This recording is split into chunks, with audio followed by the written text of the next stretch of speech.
Hello, my name is GregTech, and welcome back to our GregTech New Horizons Season 2. I am just placing down a super tank because I am going to get the Bastanite processing line up and running. Now, if you don't know, this thing has about 20 different processes, maybe even more. So this is going to put this thing to shame. And I really do love these processing chains. So I'm definitely going to probably enjoy this quite a bit. I have kind of built out to own separate platform because I think this will need it. I think this is going to get pretty big. Considering we're starting with a 7x7 multi-block.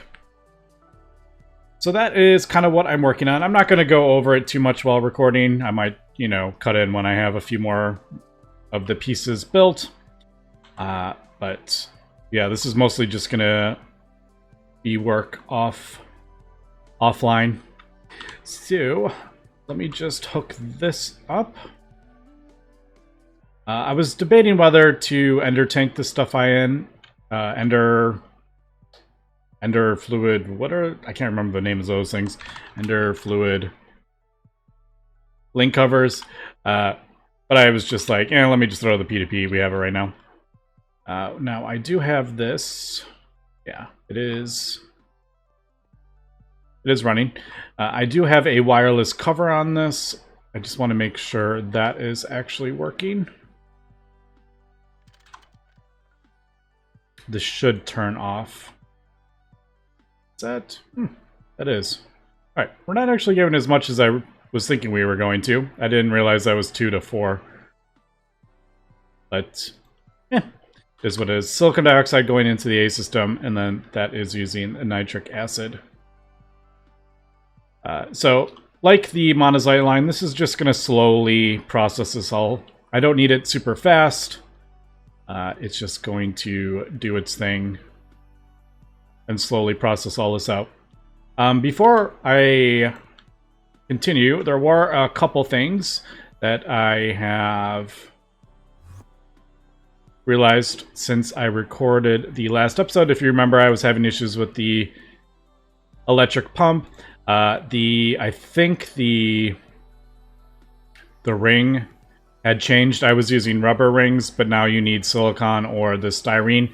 I didn't realize that was the styrene. It looked like the rubber ring. They look the same. So that was the issue with that. Also, I've been having some issues with wrought iron because it is now mixing or dictionarying with regular iron. As we can see, both have dust, any iron.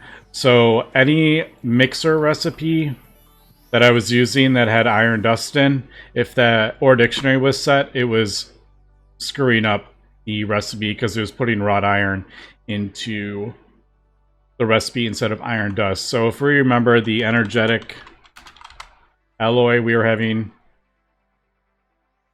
problems with that. It's because it was ore dictionary with wrought iron and it was screwing up the recipe. So that is something to keep in mind. Also, a lot of the multi-blocks have actually had their number of casings needed reduced. The wire mill, extruder, I think the mixer, Vulcanus, a lot of them. You don't need as many casings, so you can add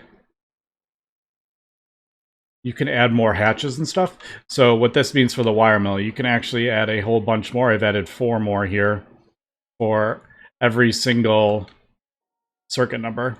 It's actually supposed to be a... Yeah, that's supposed to be a 1. And then I'm going to do 12 and 16.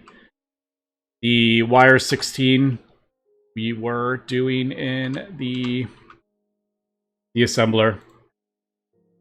So I had him do that because I didn't have any room on our wire bolt, but now we can just do ingots into the wires. I just haven't pulled the recipes over yet. Also, the extruder, if you want, you can add more hatches. I ended up just crafting a second one to fit more hatches, but you can fit a whole lot more input buses on this now. This only needs, I think, 14 reinforced casings. Well, this is 15 casings here, just on one side of it. So every single other one you can replace with input buses. So every single mold or shape, extruder shape, you can fit on one now. I'm not going to mess with it just because I have 2 already. So no point in breaking that down. But yeah, a lot of them have had the casings reduced. Like this is only 6 now. Well, if we look at this, this is like 1, 2, 3, 4, 5, 6. So all these casings we can replace with input buses if we want. Or input fluids or whatever you want. So that is pretty cool. Although I could just do the... I think we just have the 2. So I could just put that in a quad input hatch if I wanted. But yeah, so that is something to think about. I also craft up a level emitter. So this is the level maintainer. There is only 5 items. I think. Yeah, I don't think that like scroll. It looked like it almost scrolled down, but it doesn't scroll down. Pretty sure you just, if this works how I thought it would, say I want P to P. We'll do that. And then say I want 16 P to P in the network. And then you could even tell it I want to craft it 4 at a time. And that should start the crafting recipe up, I believe. Yep, currently crafting. And it should be 4 at a time. Yep, so it's doing 4 at a time. I don't really need tons of these. But, you know, hey, we'll leave that there. And you could do whatever you want. Anything you want to keep in stock, we can do. Like, interfaces might be something I want to do, because we use tons of interfaces, or, you know, whatever. Super, super convenient item. I mean, you can do, like, thousands if you want. 166,000 interfaces, you can do that. So, very, very cool. How about we do 8 at a time? Do that. So, just wanted to show that stuff off. Also, this fluid buffer, really quick, because it is not intuitive how it works. You'll have this fluid buffer, and it's a pretty easy recipe. You are going to attach it to your A system. It will use a channel. And basically what this does is access your fluids, your AE2 fluids. So like any of these, if you want to keep a fluid stock, say distilled water,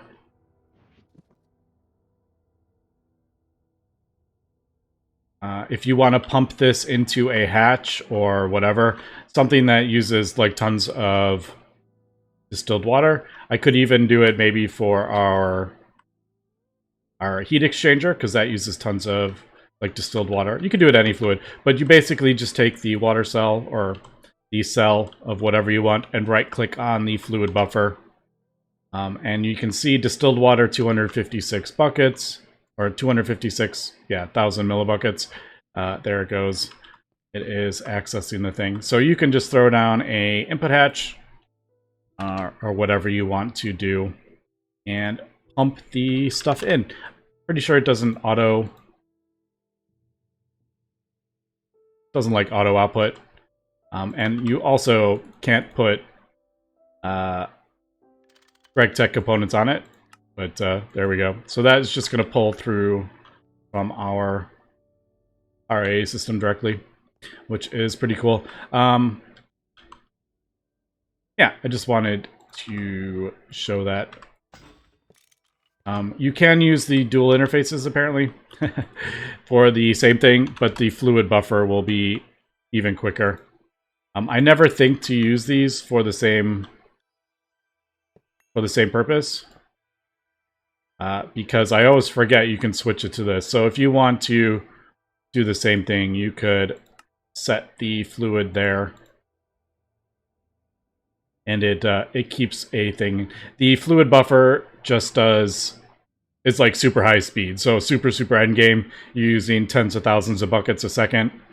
You'll use that. Otherwise, the dual interface is probably sufficient. So some pretty cool stuff. Just figured I would point that out because I didn't do it last episode. All right, let me continue with our Bastanite line. Also, hopefully this turned off. We're not voiding. Yep. All right, cool. So I'm always just double checking that I have the thing to turn off if needed. So, yep, there is our muddy Bastanite rare earth, and then I believe oil cracker is the next part. We need to do that. Okay, we are back. I have expanded our processing line a little bit.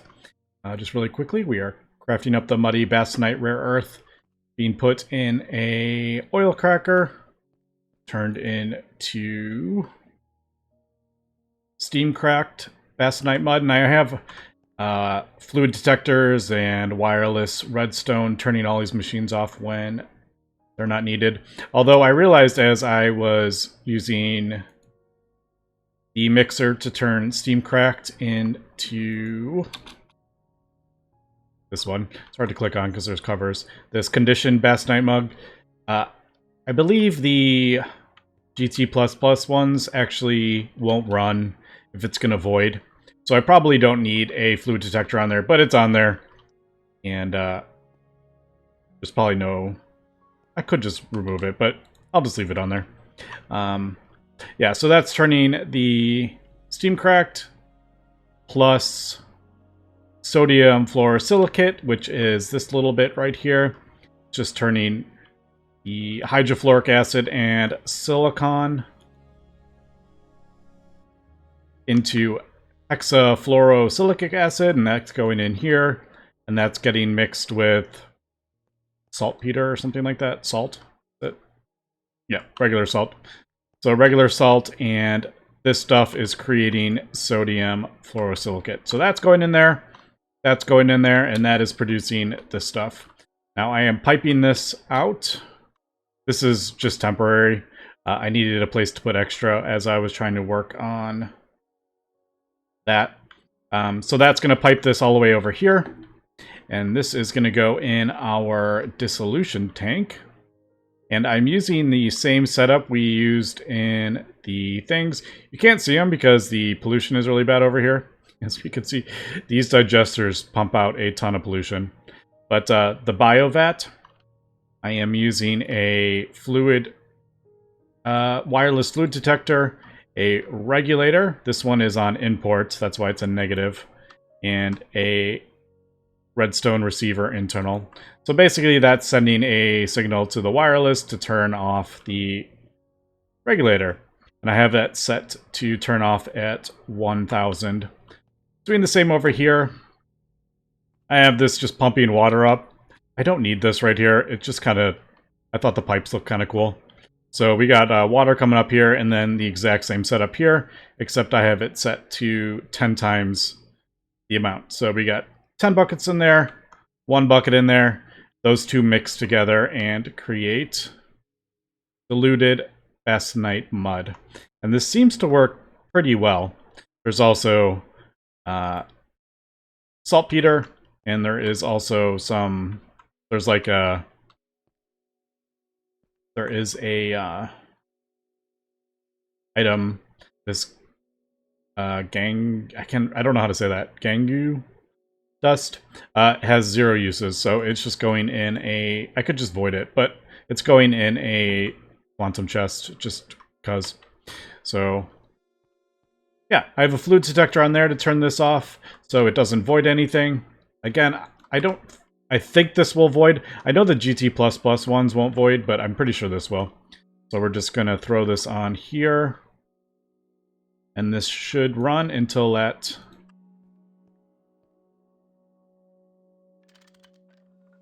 hits the thing.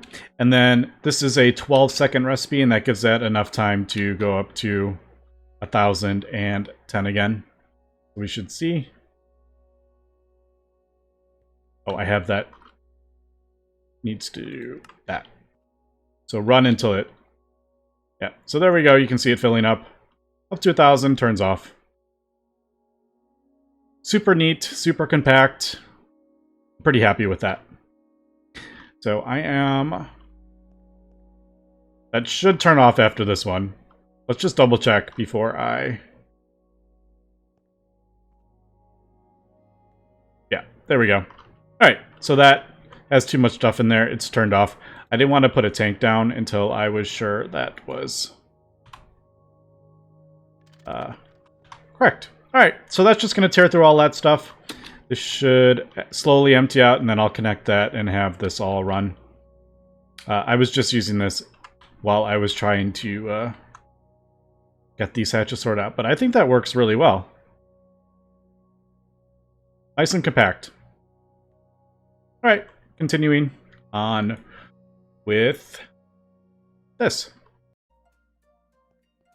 Alright, we are converting our diluted Bastanite into filtered Bastanite mud. I'm also dumping some of this stuff in chests in our storage area. The filtered Bastanite mud is being turned into the Bastanite rare earth oxide dust in the blast furnace. And that is going into our elite chemical bath. And that is being turned into acid leached Bastanite rare earth, and that's getting turned into roasted rare earth, and that is getting turned into wet rare earth oxides dust in our mixer. I am using the new reservoir hatch, so you just plop it down and it just supplies the multi-block with water, which is really cool. So that is where we are up to. I need to continue the chain. So we'll get our cerium oxidized, the Bastanite rarer earth oxides dust. I think cerium, doesn't this go in our cerium chain? It might hook into that somewhere. I don't remember exactly how this all worked. I think... Yeah, I think it mixes with the cerium and hydrogen to get the cerium chloride. I just don't remember. Oh, it's under here. That's where it is. Yep, so cerium dioxide. So our Bastanite chain will have like a little offshoot that hooks into our cerium chain, which is pretty cool. All these kind of do that as well. Also, it is really polluted over here. all our factory is just pumping stuff out. So Bastanite rare, and then we're going to mix that with nitric acid to get nitrogenated stuff. Then we're going to mix that with acetone. And then we're going to centrifuge that. So lots of things here. I have noticed the... Alright, this has two parts to it. It's a bit hard to tell because they're all the same. But this probably looks like it splits off into two different parts, I think. We'll see.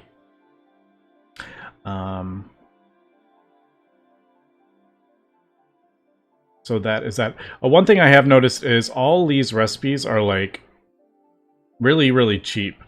So yeah, I've built the blast furnaces obviously because we need them, but as we can see, this chemical bath recipe is like, it's just not even like a second. So I don't even know if I really need to craft up multi-block mixers and stuff for this, because this stuff is just so quick. And it, like this recipe in a LUV mixer, which is what I'm kind of doing, that is like almost instantaneous. So it's like, is it really worth it crafting this whole multi-block? I mean, it looks cool, but it takes up a lot of space. So, all right, let me continue the next parts. Okay, just moving on with the next part. Let me just finish this really quick. Output, input, I need an output. Trying to figure out how I am going to... Where do we go next after this? Alright, so blast furnace. And we are there with our holmium. We'll do...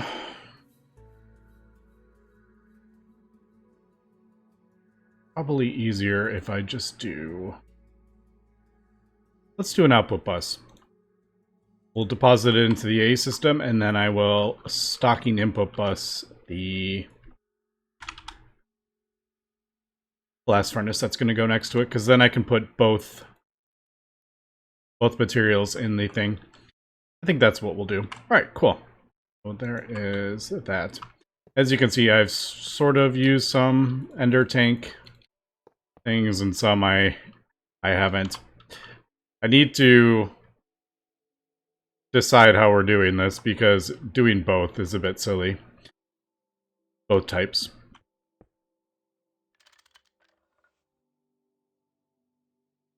But ender tank, fluid tanks definitely feel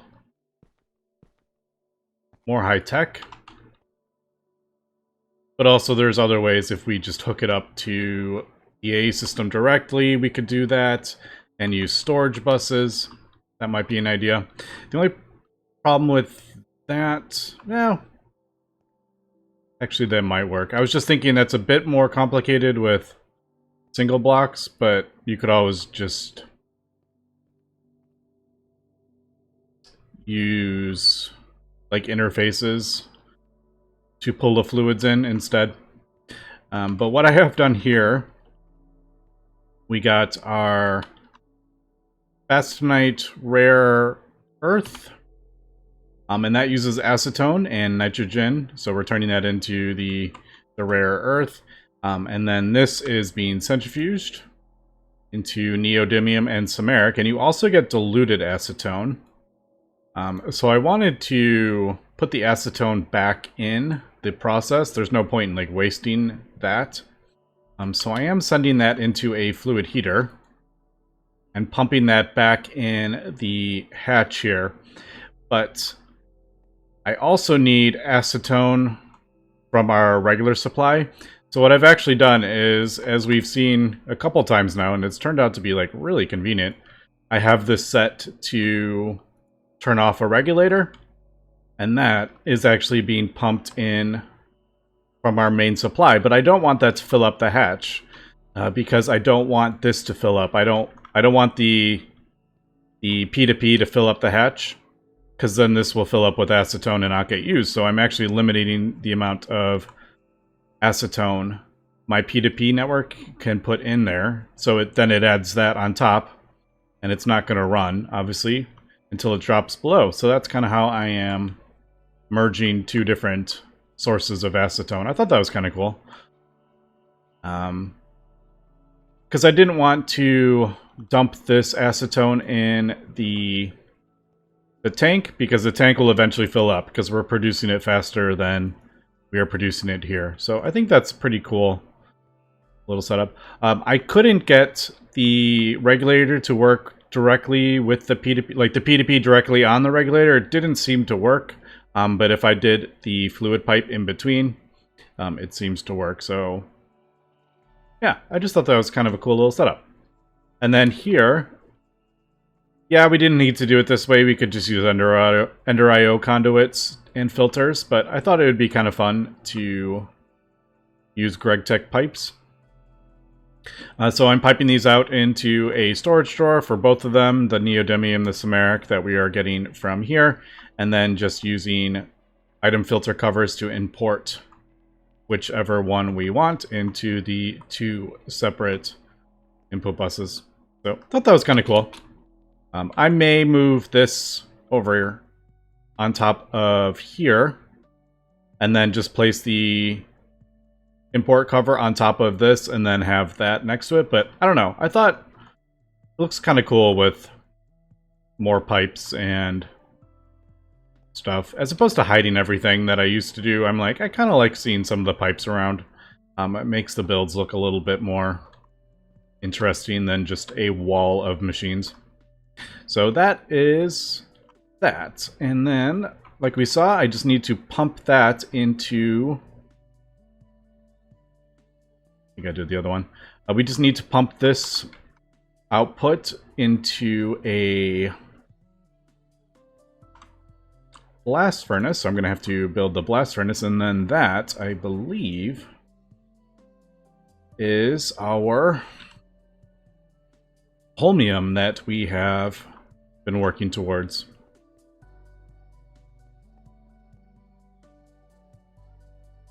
And then I do have... Did I touch it? Yeah. I touched that as well. Okay, so the Neodymium produces lanthanum. Oh, I already had that, didn't I? No. Lanthanum and neodymium oxide. These both just go in our multi-block electrolyzer, and we get the lanthanum and the neodymium from it. I'm probably just going to avoid that stuff. It's a bit... You know, it feels a bit wasteful, but I produce so much chlorine and oxygen, it doesn't really matter. And then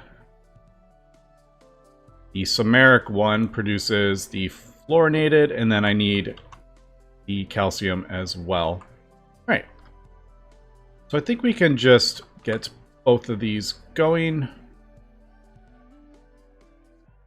I'm always worried that, like, for some reason the A system will not be on, and it's going to, like, void the output. I don't know if that's actually a thing, but it always does worry me. Like, what happens if the channels are off, or like when you load into the world and the A system needs to like load up? Like, what happens? I feel like it just voids, but I could be wrong. Alright, so let me grab these. So there is that, and neodymium. I will add that to our electrolyzer. And then the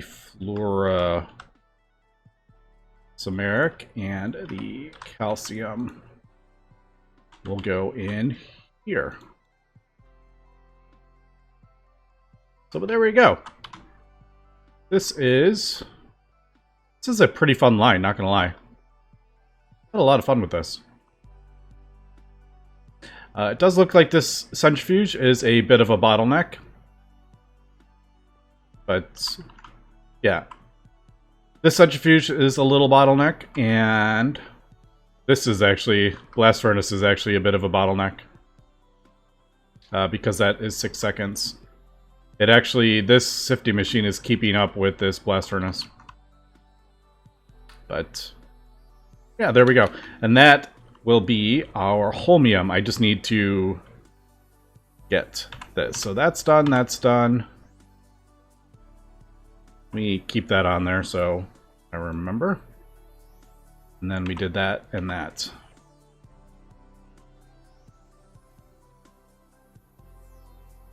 Yeah. And that produces calcium fluoride.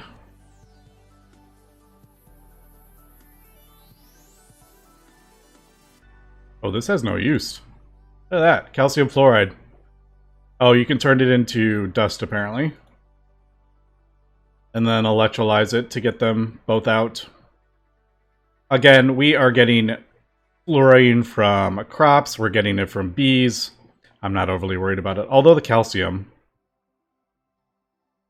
Yeah, you know what? Well, we're getting calcium from crops as well. I don't know. You gotta decide if you want to worry about everything that comes from this. But this looks like the samarium terbium mixture looks like that's its own line as well. So that's something we could possibly finish up. Maybe I could start it over here. I don't know. I do need the whole Holmium though. Let's get that. Okay, we are back. I am just making some recipes, namely the enriched holmium, because we have finished our, or at least up to this part, we are processing our fluorinated samaric concentrated dust, and getting our holmium, our samarium terbium, which I'm going to have to deal with. That's its own thing. I am processing the calcium fluoride. See this tick on. It's on for like half a tick, and then it does the 12 buckets like almost instantaneous. It's pretty funny. And then that is being processed down into calcium and fluoride in our electrolyzer, which if we need the, there it goes. If we need the fluorine, it'll go in the tank. If not, it'll just get voided. So figured why not? Let's do that. And then we're getting some of the calcium back. So that is that, and we are getting our holmium. We are up to a whole 17 holmium. I mean, technically I could produce this with UU matter if I really wanted to. But for the meantime, I think that will be fine. Plus, I love seeing the whole processing chain. So I think we've pretty much got most of the stuff. I am going to deal with the rest of the, the rest of the, I don't remember which one it was. Samarium terbium mixture, was that what it was? Yeah. So I will deal with this, although this isn't the easiest thing in the world to get. I was kind of looking at the different recipes and ways to get it. This is probably the easiest way, but it is a chemical plant recipe. So I don't know. We'll see about that. But for the most part, I just wanted to do this, at least for the holmium, so we can get the enriched holmium. And with that, we will get our enriched foils, and with that, we can finally use them in the PCB factory for wetware life support circuit boards. So much easier than going this route. And that will be really fun. But before we get into the wetware stuff, we will we'll check it out with our basic boards, because I think we are going to have to upgrade the PCB factory. But that is a little bit more advanced than just getting it built. I will start the recipe, but this is going to take quite a long time. I might actually need a second turbine just to buffer, because that is overclocked to UHV. So I'm like, I don't know if I can run this at UHV and the whole rest of the base just off one little turbine. So I'll probably get a second turbine to help that out. But yeah, I'm going to craft that PCB up, and we will check that out next episode. Anyway, that's going to be for today. So thanks for watching. Have a good one.